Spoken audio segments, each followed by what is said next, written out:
It's hard to believe that 2016 marked the 30th anniversary of the NES in North America and Europe. Though many consoles preceded it, the first being the MAGNAVOX Odyssey in 1972, it was the first to truly take home gaming into the mainstream following the infamous video game crash of 1983.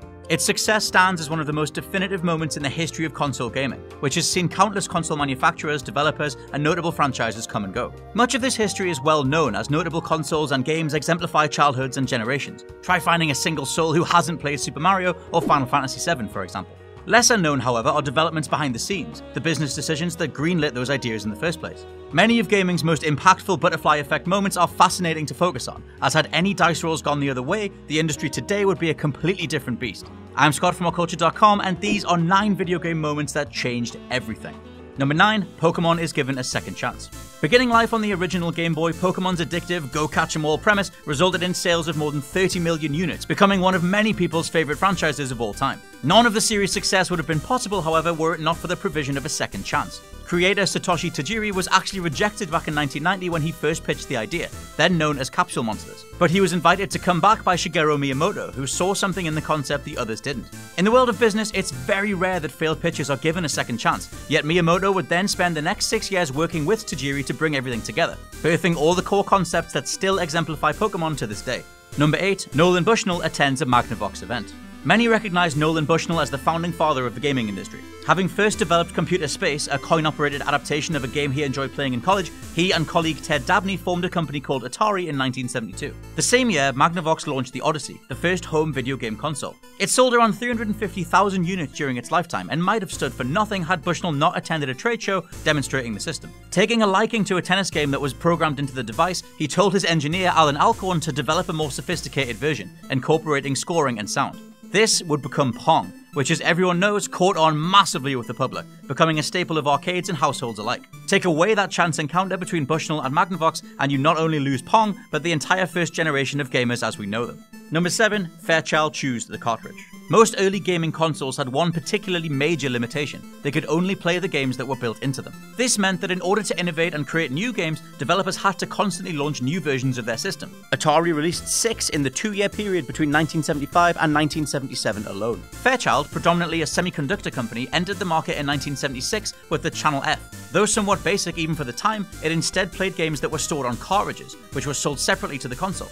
Fairchild's creation quickly faded into obscurity, but Atari liked their idea. They then copied the formula for their 1977 release, the VCS, which later became known as the Atari 2600, becoming the first console to achieve any form of longevity in a market dominated by products with short life cycles. Cartridges continued to be the main way that games were stored for almost 20 years, seeing Nintendo eventually return to them for a home console once again with the Nintendo Switch. Number 6, Nintendo commit would-be financial suicide. After the video game crash of 1983, there were no Western retailers who had any desire to stock video game consoles anymore.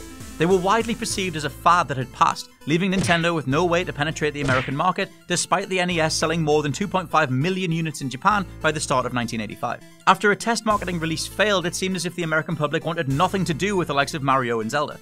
In 1986, though, Nintendo tried again, this time offering consoles to retailers and setting up displays for free, only taking a cut on units that sold, alongside saying they'd take back any unsold stock for free if it didn't shift. Once a wider amount of consumers got eyes and hands on with both the NES and its games, the rest was history.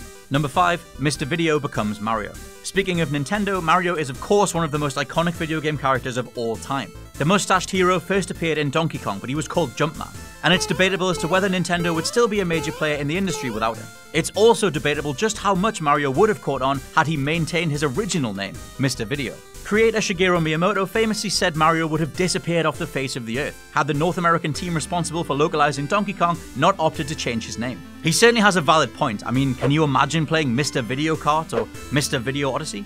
Number 4, Andromeda ignore the issue of rights. Between 1947 and 1991, the world was embroiled in the Cold War. Video game consoles and computers were rare in the Soviet Union, but the odd game was developed. One of these games was Tetris, brainchild of Alexei Pajitnov. In 1986, Tetris found its way to Hungary, where it was discovered by a British company called Andromeda, who then sold the rights to a company called Spectrum Holobyte, despite not actually owning them. The rights themselves were sold to the Soviet Union by Pajitnov originally, yet Holobyte's version then came in 1987. It was then followed by loads of imitators, with no one knowing exactly who had the legal rights to distribution. Nintendo eventually picked them up and bundled Tetris into every unit of their original Game Boy, becoming a linchpin of the industry and a childhood favorite. Number 3, the Final Fantasy was anything but. Once upon a time, Square, who's now Square Enix, were on the verge of bankruptcy, just a year after becoming independent. Director of Planning and Strategy Hironobu Sakaguchi was all set to quit the industry and return to university, where he had dropped out to join the company in the first place. Instead, he thought that if he was going to go down, he would do it in style, so Sakaguchi then put together a skilled team of designers with one vision in mind: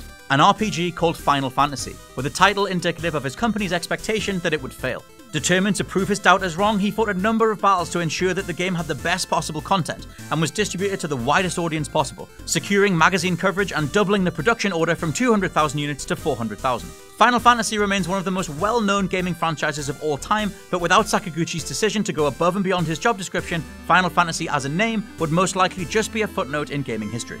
Number 2, EA listened to their third choice endorsement.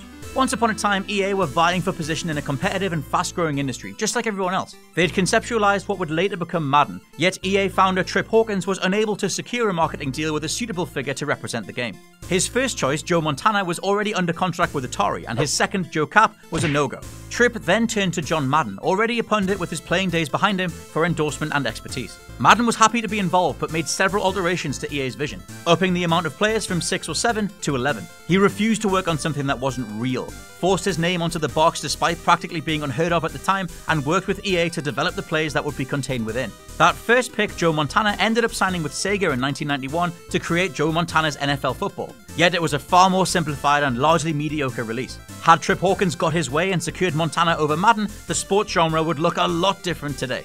Number 1, Nintendo cut ties with Sony. There was a time when Sony and Nintendo, competing with one another to shift consoles, games, and accessories as you listen to this, were on the same page. Together in 1988, Nintendo were working with Sony to develop a CD-ROM add-on to the SNES. Though Sony were successful in creating what they were contracted to develop, an agreement between the two parties in regards to how revenue between cartridges and CDs would be shared could not be agreed upon. This prompted Nintendo to end the deal and begin a new and ultimately unsuccessful partnership with Philips. It's why, for a horrifically terrible time, you saw The Legend of Zelda on the Philips CDI. Yeesh. Humiliated at what happened, Sony president Noria Oga had project lead Ken Kutaragi adapt his creation into a standalone system, creating the PlayStation. This would then beat Nintendo's N64 to market by a year, using strong marketing and jaw-dropping 3D graphics to dominate the competition. With the PS4 putting Sony back on top this generation and Nintendo chasing fast with unprecedented Switch sales, it's crazy to think that this rivalry initially came from a financial disagreement that would have seemed somewhat trivial at the time. And that's our list. Do you have any other fascinating video game industry stories to tell? Let us know down in the comments. Don't forget to like, share, and subscribe. I've been Scott from ourculture.com, and I'll catch you soon.